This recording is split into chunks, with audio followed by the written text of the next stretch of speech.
Alright students, तो next concept हम इसमें देखते हैं some special points on a given curve. इनमें से कुछ पॉइंट्स के बारे में हमने पहले भी बात करी हुई है, लेकिन आइए फिर से उसको एक जगह समराइज कर लेते हैं एक तरीके से। तो सबसे पहली बात करेंगे हम स्टेशनरी पॉइंट्स की। स्टेशनरी पॉइंट्स, स्टेशनरी पॉइंट्स तो कौन से पॉइंट्स होते हैं किसी कर्व पे जिनको स्टेशनरी पॉइंट्स कहते हैं? तो अगर स्टेशनरी पॉइंट्स को हम लिखें तो ये हो जाते हैं वो पॉइंट्स जहां पे हमारा डेरिवेटिव क्या हो जाता है, ज़ीरो। तो हम कहेंगे कि stationary points are points in the domain, हमेशा बात करेंगे in the domain of f x. Domain की बात करेंगे हमेशा in the domain of f x where f dash x becomes zero. F dash x की वैल्यू क्या हो जाए, ज़ीरो हो जाए। तो ऐसे पॉइंट्स को हम लोग कहेंगे स्टेशनरी पॉइंट्स। ठीक है। फिर सेकेंड टाइप ऑफ पॉइंट की बात करेंगे हम, क्रिटिकल पॉइंट्स। क्रिटिकल पॉइंट्स, ये बात याद करिए हमने पहले भी करी हुई है, लेकिन फिर से हम इसको एक जगह पे समराइज कर रहे हैं। ठीक है। क्रिटिकल पॉइंट्स क्या हो जाते हैं? क्रिटिकल पॉइंट्स एक्चुअली कुछ क्राइटेरियाज फॉलो करते हैं। ठीक है। तो हम उनको क्रिटिकल पॉइंट्स कहते हैं। तो हम ऐसा कह सकते हैं, ऐसा लिख सकते हैं कि यूजुअली इनको तीन डिफरेंट कैटेगरीज में हम लोग ब्रेक करते हैं। तो हम लोग लिख सकते हैं कि there are three kinds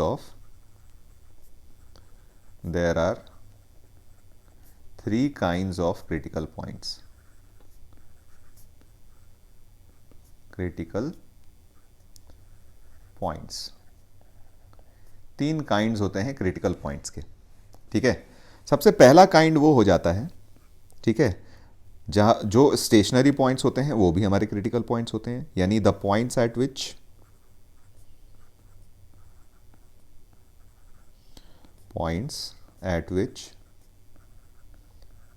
F dash x is equal to zero.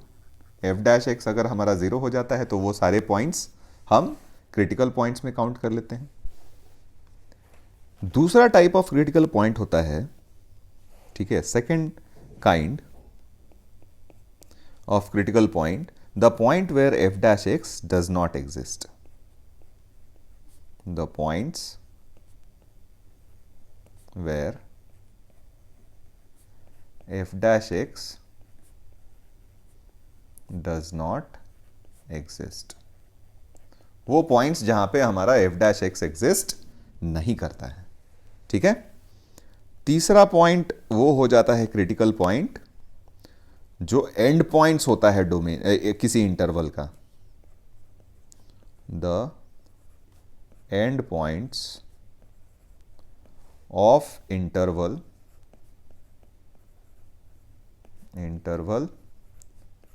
Condition ये है कि इफ इंक्लूडेड, अगर इंक्लूड ही नहीं किया है तो क्रिटिकल पॉइंट नहीं कंसिडर करेंगे उनको।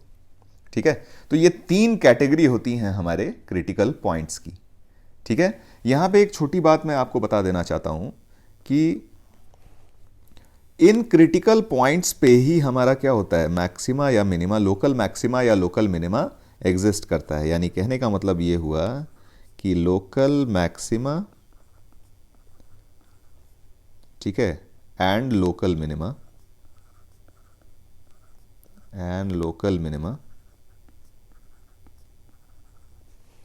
occurs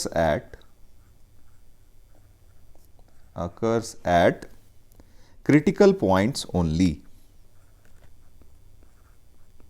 Critical points only, यानी अगर लोकल मैक्सिमा और लोकल मिनिमा बने हैं तो वो कहां पे बने होंगे, क्रिटिकल पॉइंट्स पे ही बने होंगे। लेकिन but not all critical points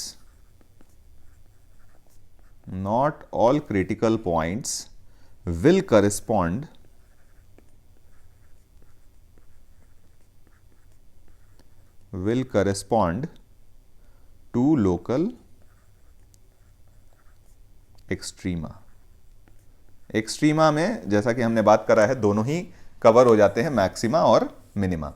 यानी ये स्टेटमेंट ये कहता है कि अगर लोकल मैक्सिमा या लोकल मिनिमा बने हैं तो वो किसी ना किसी क्रिटिकल पॉइंट पे ही बने हुए होंगे, है ना। लेकिन इसका मतलब ये नहीं है कि हर क्रिटिकल पॉइंट पे आपको लोकल मैक्सिमा या लोकल मिनिमा मिलेगा ही, ठीक है। तो ये बात हम ध्यान में रखेंगे। तो सेकंड स्पेशल पॉइंट हो गया हमारा critical point. Third special point की बात करते हैं, तो ये है हमारा पॉइंट ऑफ इन्फ्लेक्शन। इसके बारे में हम पहली बार बात कर रहे हैं, पॉइंट ऑफ इन्फ्लेक्शन।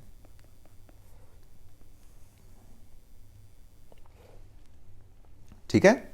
अब पॉइंट ऑफ इन्फ्लेक्शन क्या हो जाता है, तो चलिए पहले इसका हम डेफिनेशन देख लेते हैं कि a point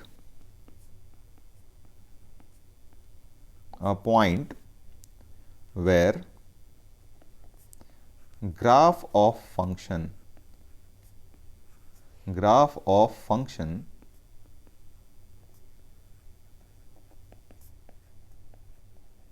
has a tangent line,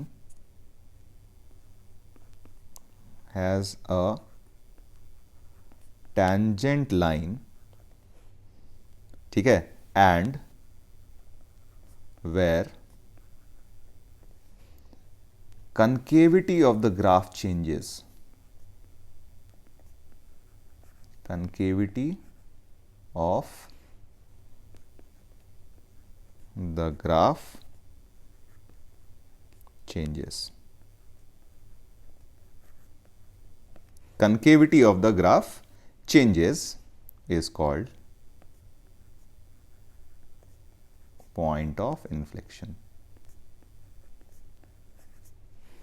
point of inflection।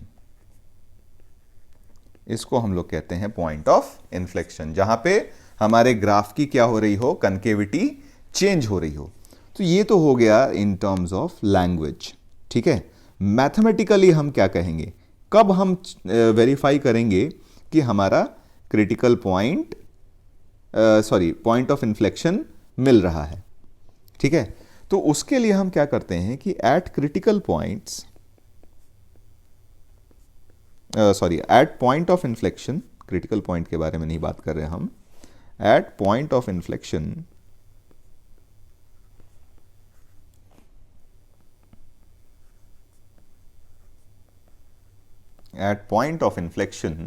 ठीक है, सबसे पहले तो हमारा क्या होना चाहिए, टैंजेंट एग्जिस्ट करना चाहिए, टैंजेंट एग्जिस्ट्स, ठीक है, एट पॉइंट ऑफ इन्फ्लेक्शन। मान लेते हैं से x is equal to A के बारे में बात कर रहे हैं, तो tangent exists at x is equal to A, भले ही वो वर्टिकल टैंजेंट क्यों ना हो, ठीक है, टैंजेंट एग्जिस्ट करना चाहिए, ठीक है।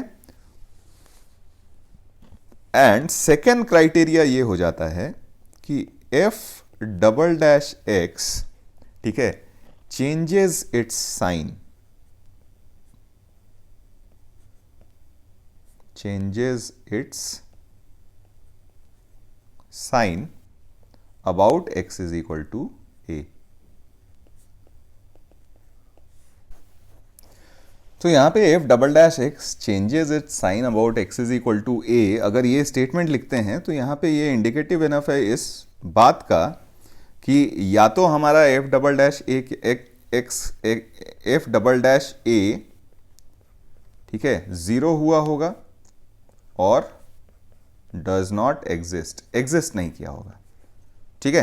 तो फिर हम यहां पे बात करेंगे इन्फ्लेक्शन पॉइंट की। यानी कहने का मतलब ये हुआ कि जब भी आप इन्फ्लेक्शन पॉइंट निकालने की कोशिश करो तो आप सबसे पहले उसको एफ डबल डैश एक्स निकाल लो और देखो कि कौन से ऐसे पॉइंट्स हैं जहां पे हमारा F double dash x zero हो रहा है या फिर डज नॉट एग्जिस्ट कर रहा है, यानी एग्जिस्ट नहीं कर रहा।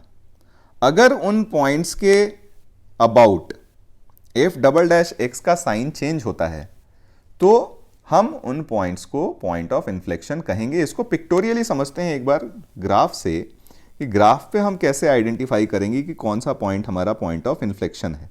ठीक है, जैसे मान लीजिए हमने एक ग्राफ बनाया, ठीक है, कोई सिंपल सा ग्राफ ले लेते हैं, बहुत सिंपल सा, इस तरीके का कोई ग्राफ बनाया हमने। ठीक है, चलिए इस तरीके का, किसी भी तरीके का ले सकते हैं, ऐसा ही बनाते हैं। ये ग्राफ हमने बनाया। ठीक है, अब यहां पे हमें आइडेंटिफाई करना है कि कौन सा ऐसा पॉइंट है जहां जिसको हम पॉइंट ऑफ इन्फ्लेक्शन कहेंगे। तो जैसा कि हमने बताया था कि पॉइंट ऑफ इन्फ्लेक्शन क्या होता है, where concavity of the graph changes और वहां पे टेंजेंट लाइन एग्जिस्ट करना चाहिए। तो अगर इस ग्राफ पे हम देखें कि कौन सा ऐसा पॉइंट है जहां पे टेंजेंट लाइन भी एग्जिस्ट करता है, तो अगर हम देखें तो ये पॉइंट जो है हमारा, ठीक है, यहां पे हमारे पास टेंजेंट लाइन एग्जिस्ट करता है। ठीक है, टेंजेंट लाइन एग्जिस्ट करता है और इस पॉइंट के अबाउट ग्राफ की क्या हो रही है, कनकेविटी भी चेंज हो रही है, क्योंकि इससे पहले, इस पॉइंट से पहले ग्राफ हमारा कनकेव डाउन था और इसके बाद कनकेव अप हो गया। तो ये हमारा क्या हो जाएगा, पॉइंट ऑफ इन्फ्लेक्शन। ठीक है, पॉइंट ऑफ इन्फ्लेक्शन। ठीक है, ये तो हम ग्राफ में पहचानना सीख जाएंगे। ठीक है, अगर हमें मान लीजिए कोई फंक्शन दिया हुआ है तो हम कैसे आइडेंटिफाई करेंगे, जैसे एक एग्जांपल से समझते हैं। लेट अस से हमें एक फंक्शन दिया हुआ है y is equal to x to the power 1/3। अब हम कैसे निकालें कि इसका पॉइंट ऑफ इन्फ्लेक्शन कहाँ होगा। तो जैसा कि मैंने बताया था, आप f डबल डैश एक्स पहले निकाल लो। तो चलिए हम f डबल डैश एक्स निकालते हैं। dy बाई डी एक्स किया हमने, तो ये बन जाएगा 1/3 times x to the power -2/3। फिर से डिफ्रेंशिएट करते हैं, तो d2y by D x square हमारा बन जाएगा -2/9 x टू द पावर -5/3। ठीक है, तो हमने बोला कि आपको वो पॉइंट्स देखने हैं जहां पे d2y by D x square या तो जीरो हो जाए या फिर एग्जिस्ट नहीं करे। तो अगर हम यहाँ ध्यान से देखें तो ये तो बेसिकली हमें लिखा हुआ है -2/9 x टू द पावर 5/3। तो हम क्लियरली देख रहे हैं कि x इज इक्वल टू 0 पे हमारा d2y by D x square exist नहीं कर रहा है। अब यहां पे हमें यह चेक करना है कि 0 के आजू बाजू, ठीक है, यानी 0 के लेफ्ट से राइट अगर हम जाते हैं तो क्या हमारा f डबल डैश एक्स का साइन चेंज हो रहा है। तो देखिए ध्यान से, 0 से जब पहले रहते हैं तो ये वैल्यू नेगेटिव है ना, d2y by D x square की 0 के राइट चले जाते हैं तो ये वैल्यू पॉजिटिव आ रही है, यानी क्लियरली यहाँ 0 के about f double dash x का साइन चेंज हो रहा है। तो हम लोग कहेंगे दिस विल इम्प्लाई कि x is equal to 0 is a point of inflection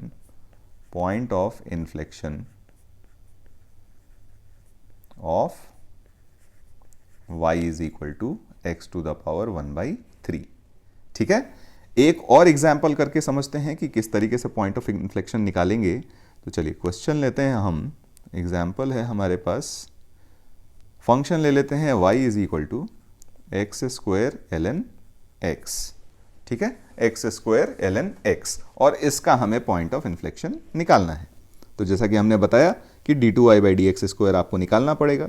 एक बार डिफ्रेंशिएट करते हैं u इंटू वी मेथड से, तो dy बाई डी एक्स हो जाएगा 2x ln x and plus x square का छोड़ देंगे, ln x का डिफ्रेंशिएशन 1/x, तो ये बच जाएगा x। ठीक है, अभी तो dy बाई डी एक्स निकला, फिर हमें क्या निकालना पड़ेगा, d2y by D x square. तो d2y by D x square निकालते हैं तो ये बन जाएगा 2 ln x plus 2 and plus 1। ठीक है, तो इफेक्टिवली ये बन गया हमारे पास 2 ln x plus 3 is equal to 0 कर दिया हमने। तो क्लियरली यहाँ से हम देख रहे हैं कि x की वैल्यू बन जाएगी e टू द पावर -3/2। ठीक है, तो d2y by D x square को 0 करके हमें x की एक वैल्यू तो मिल गई, लेकिन यहाँ पे हमें ये भी चेक करना पड़ेगा कि इस वैल्यू के अक्रॉस हमारे पास f डबल डैश एक्स यानी d2y by D x square का साइन चेंज होना चाहिए। तो इसके लेफ्ट में अगर हम रहेंगे तो वैल्यू हमें नेगेटिव मिलेगी, राइट में जाएंगे तो वैल्यू क्या मिल जाएगी, पॉजिटिव। तो क्लियरली हमारे पास d2y by D x square का साइन चेंज हो रहा है। तो हम लोग कह सकते हैं कि therefore x is equal to e to the power -3/2 is a point of inflection of y is equal to x square ln x। ठीक है, तो हम इस तरीके से पॉइंट ऑफ इन्फ्लेक्शन निकालते हैं।